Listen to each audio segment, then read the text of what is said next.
I am Ferdinand Marcos, and I am the President of the Republic of the Philippines. I stand today on behalf of 110 million Filipinos. Hi everyone! Hello universe! It's me again. Shout out sa inyo mga kababayan. Another upload videos updates. Ayan. Kala nyo guys ang Pangulo isang lugar lang pupuntahan niya. Siyempre, ibig sabihin isang activities lang.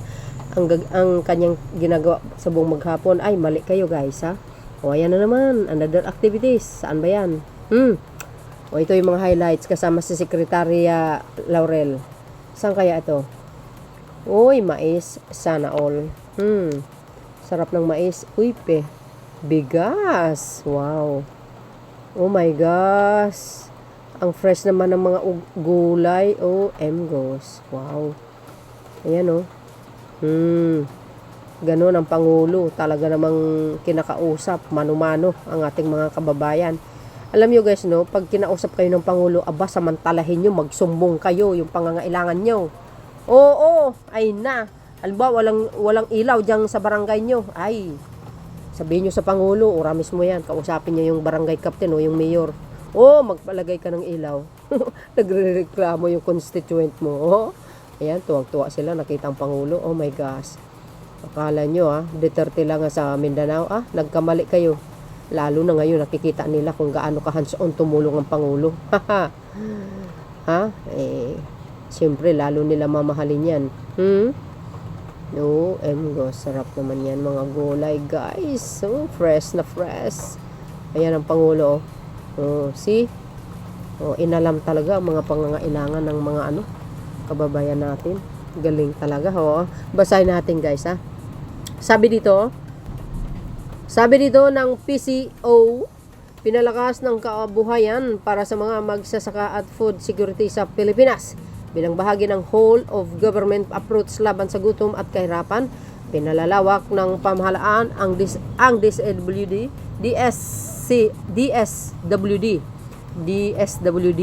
Enhanced Partnership Against Hunger and Poverty, a program at walang gutom program na target makatulong sa 600 na food for household ngayon 2026 at 750 pagsapit ng 2027. Binisita ni Pangulong Ferdinand Marcos Jr. ang pagpapatupad ng IPAP at walang gutom program sa Surala, South Cotabato. Talaga?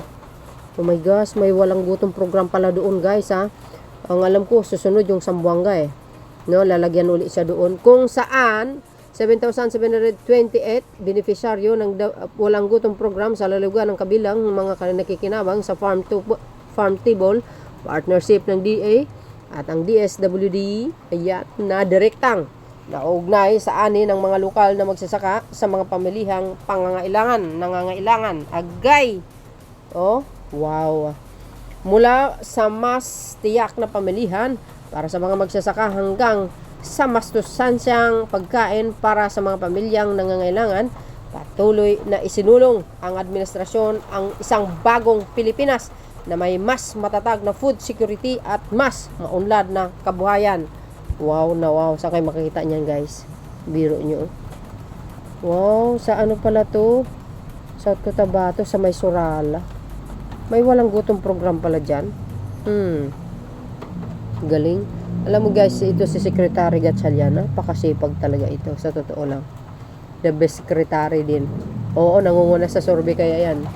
Isa sa pinaka the best na secretary na gabinete ng Marcos administration. Yan. Masipag ang Pangulo, masipag ang mga gabinetes niya talaga. Saan kayo makita niyan? Wow. So yun mga kababayan, anong kapalagayan nyo? Sabi ng mga nagko-comment. Ayan mabuhay the best president. Yes, ganun dapat. Diba? The best naman talaga Wala pa naman nakakapantay sa kanyang level sa pamumuno. The only one, PBBM. Wala nang pangalan na ganyan. Yan Wow. Salamat BBM. Sana yung fisherman din po dito sa Talim Islands mabigyan ng tulong.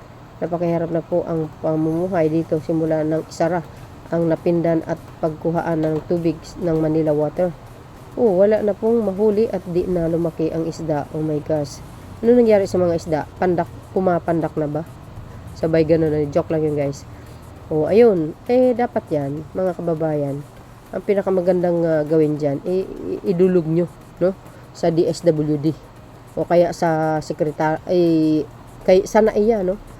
National Irrigation Association, kay Secretary Galian. Idulog nyo doon, no? Kasi ang Pangulo, hindi niya po alam yan. Hanggat walang nagpaparating sa kanya. Yun po ang pinaka-importante. Sadyain nyo po ang NAIA para matugunan ang mga pangailangan nyo, no? Walang hangganang pasasalamat po sa UP-BBM. O, diba guys? Ganun dapat, no? Yan. No, wow. Salute BBM, good job. O, diba? Salamat sa pagpapalakas ng kabuhayan. Omni Mabini Pangasinan. Yan, good job.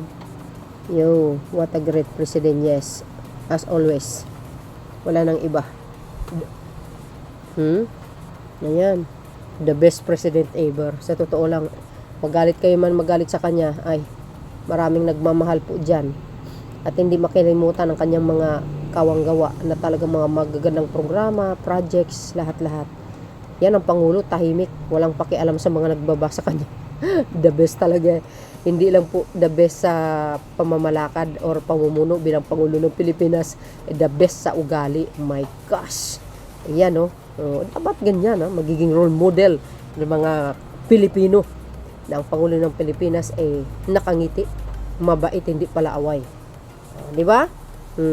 Always fixing some problem all over the Philippines.